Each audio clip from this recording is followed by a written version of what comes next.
These risks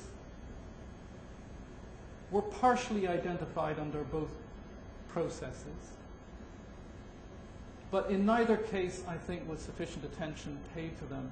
Now, I don't have either the expertise or the time to run through all of these risks. I'm just going to focus on the economic risks. The RPDC process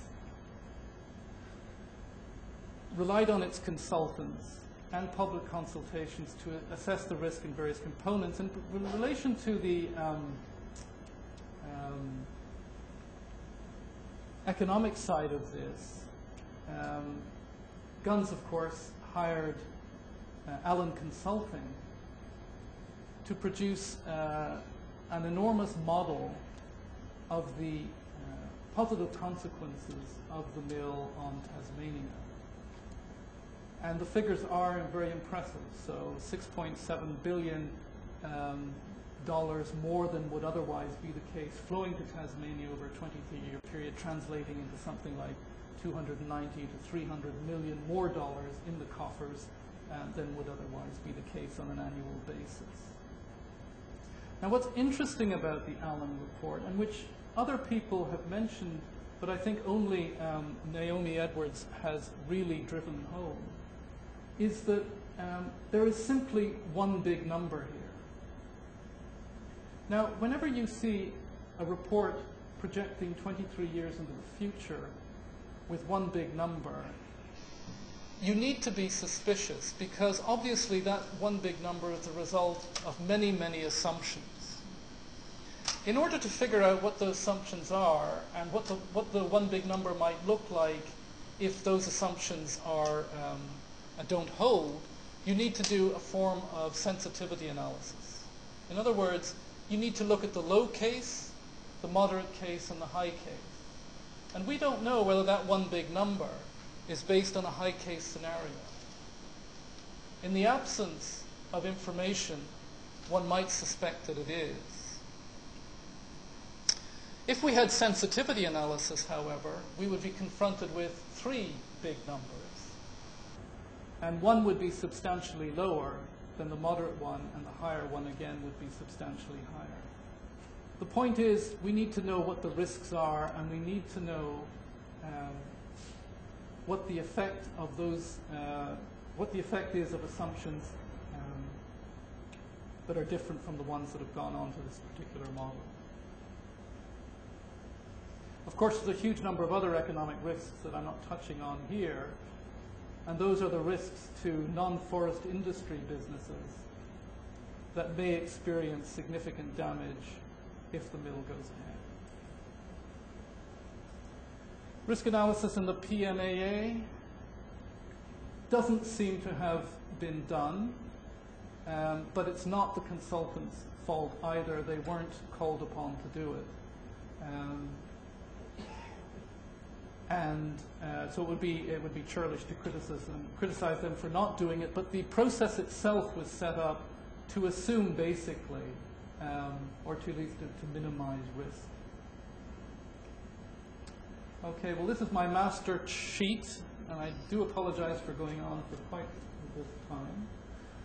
But this is netting all that out across a spreadsheet. You see the feasible ideal would, of course, be high on everything. You're never going to get there.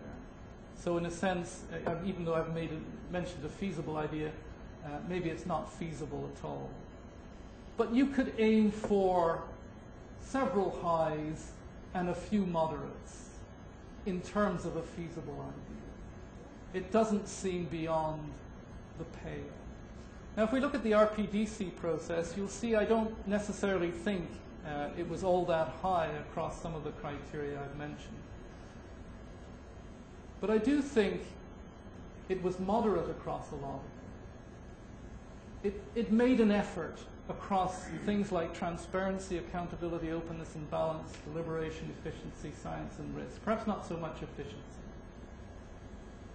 But even if you rate it low, you can see that the pulp mill assessment process was significantly inferior across all criteria except efficiency. So what we have is basically a validation, if you like, of the popular sentiment today in Tasmania that there's something seriously deficient with the pulp mill assessment process.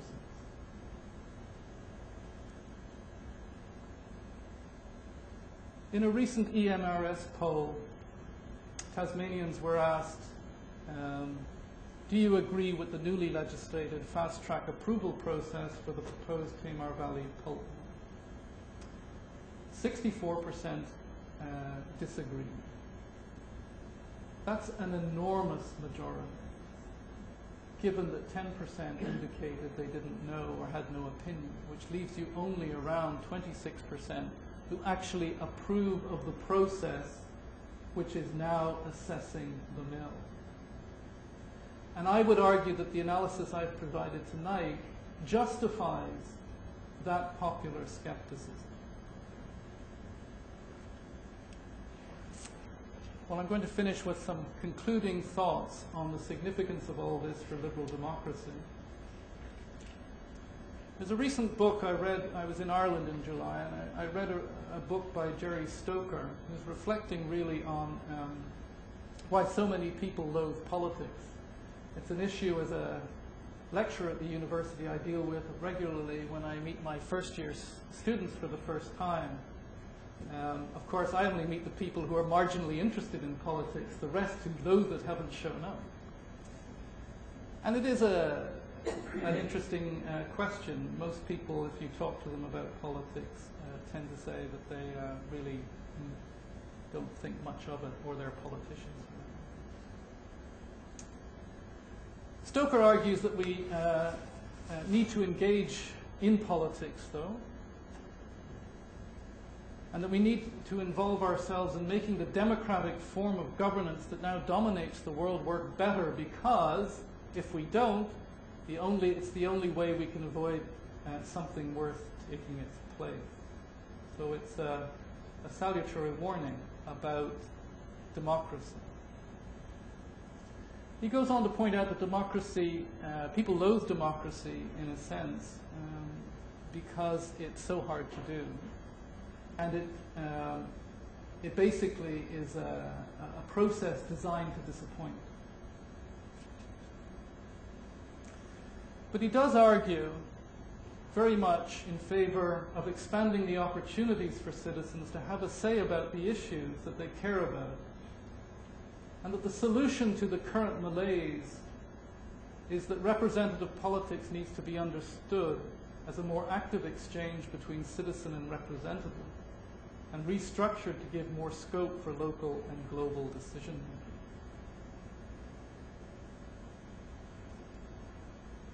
Well, we seem to be going in the opposite direction in Tasmania at the moment. Instead of expanding our opportunities to provide more scope for local input into the pulp mill debate and others, the PMAA process was designed to effectively eliminate. So you could conclude, in Tasmania, there's currently relatively little scope for good environmental governance. And I guess it's up to all of us to reflect on that and figure out what we can contribute doing something about it. And on that note, I'll finish.